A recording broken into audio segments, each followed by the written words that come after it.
Isang mapagpalang araw ng Wednesday, June 18, 2025 sa ating lahat kabayan. Narito na po ang latest update natin sa ating panahon. Pero bago ang lahat kabayan, pasuyo po muna ng iyong like and subscribe at pahit na rin po ng notification bell. Kabayan, ngayong araw ng Wednesday, patuloy po nating minomonitor ito pong low pressure area sa loob mismo ng Philippine Area of Responsibility. Ito po ngayon ay huling namataan over the vicinity of San Jose, Batangas. Ito naman pong low pressure area ay meron pong mababang tsansa na maging isang ganap na bagyo.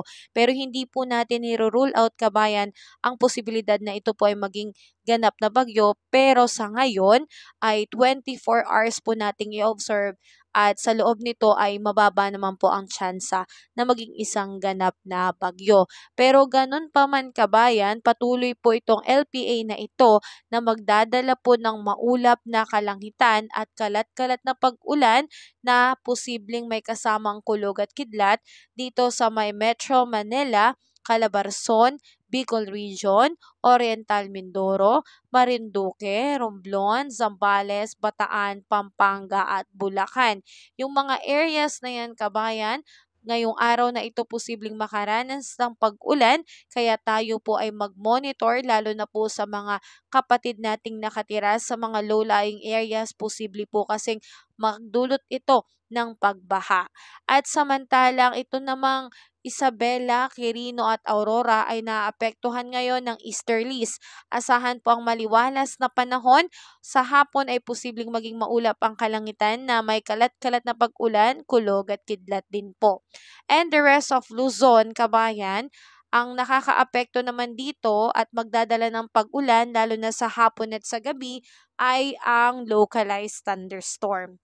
Sa Visayas at Mindanao, maaliwalas na panahon ang asahan lalo na sa umaga at tanghali pero pagsapit ng hapon, partly cloudy to clouded sky with isolated rain showers and thunderstorm. So ngayon kabayan, patuloy nating pinapaalala na wala pa pong bagyo pero may LPA po na siyang nagdadala po ng pag-ulan sa ilang bahagi ng ating bansa, particular na po sa area ng Luzon.